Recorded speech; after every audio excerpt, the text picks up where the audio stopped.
నమస్తే, నేను మీ వాసా లక్ష్మణ. పద్మశాలి మిట్లారా, సిరిసిల్ల ఎమ్మెల్యే కేటీఆర్ గారు ఇబ్బందులు పెడుతున్నాడు, కుట్రలు చేస్తున్నాడు. ఆల్రెడీ తన పార్టీ నాయకులతో, తన అనుచరులతో మనకు కోర్టు ద్వారా 3 నోటీసులు కూడా పంపించిండు. అంటే మనం ప్రశ్నించడం నేరం అన్నట్టుగా, మనకు ప్రశ్నించే హక్కు లేదన్నట్టుగా న్యాయ వ్యవస్థను గౌరవిస్తూ మనం నిన్న కోర్టుకు కూడా హాజరు కావడం జరిగింది. అంటే నేను ఏమంటున్నా అంటే, సమాజం కోసం కొట్లాడే వాళ్ళం కాబట్టి ఈ అక్రమ కేసులు, ఈ అక్రమంగా నోటీసులు పంపడము ఇవి మనకు కొత్త ఏం కాదు.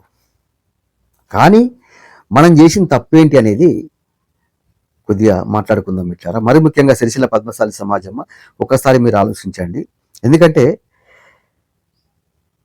నేను ఒక పద్మశాలి బిడ్డగా సిరిసిల్ల లోపల తెలంగాణ జాతిపిత ఆచార్య కొండలక్ష్మి బాపూజీ గారి విగ్రహం విషయంలో కేటీఆర్ గారు ఒక నియంతలా వ్యవహరిస్తున్నారు.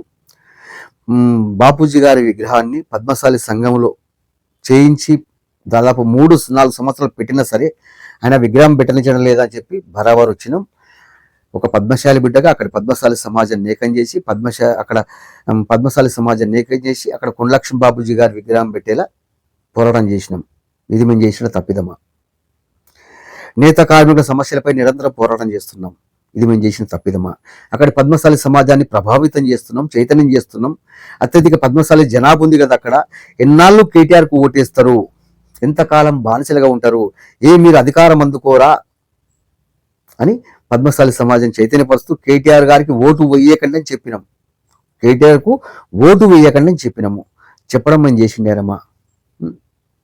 అక్కడ చెస్ బోర్డు విద్యుత్ సంస్థ చైర్మన్గా అక్కడ పద్మశాలి జనాభా ఉంది కాబట్టి అక్కడ పద్మశాలి బిడ్డనే చైర్మన్ చేయాలని డిమాండ్ చేసినాం గతంలో. అది మేము చేసిన తప్పిదమా? నేత కార్మికుల దగ్గర, నేత పరిశ్రమ దగ్గర అక్రమంగా 30 లక్షల రూపాయలు వసూలు చేసిందని వార్త వస్తే చెస్ బోర్డును ప్రశ్నించినాము. అది మేము చేసిన నేరమా? అక్కడ chess board chairman చిక్కల Ramarao Padmashali సమాజాన్ని అవమానిస్తూ మాట్లాడితే నువ్వు ఎట్టెట్లు అవమానిస్తావని చెప్పి నిలదీసినాము. అది మేము చేసిన నేరమా? చెప్పండి పద్మశాలి సోదరులారా, మరి ముఖ్యంగా సిరిసిల్ల పద్మశాలి సోదరులారా. ఇలా మీరు కావాలని గెలిపించుకున్న మీ ఎమ్మెల్యే వాసా లక్ష్మణ వాడు ఉంటే, ఈ వ్యవస్థలు ఉంటే, రాబోయే ఎన్నికలలో తనకు రాజకీయ పదం తప్పదని గ్రహించిన కేటీఆర్ ఇదే విధంగా వాసా లక్ష్మణ ఉంటే, ఈ వ్యవస్థలు ఉంటే భవిష్యత్తులో నాకు రాజకీయ పదం తప్పదని గ్రహించిన కేటీఆర్ ఈ విధంగా అక్రమంగా నోటీసులు పంపిస్తున్నాడు. ఈ వ్యవస్థలు ఆపేసేందుకు కుట్రలు చేస్తున్నాడు. మరి భయపడి ఆగిపోదామా? ఒక్కసారి సిరిసిల్ల పద్మశాలి సోదరులారా మీరు ఆలోచించాలి. ఇలా మేము కోర్టు చుట్టూ తిరగాలి.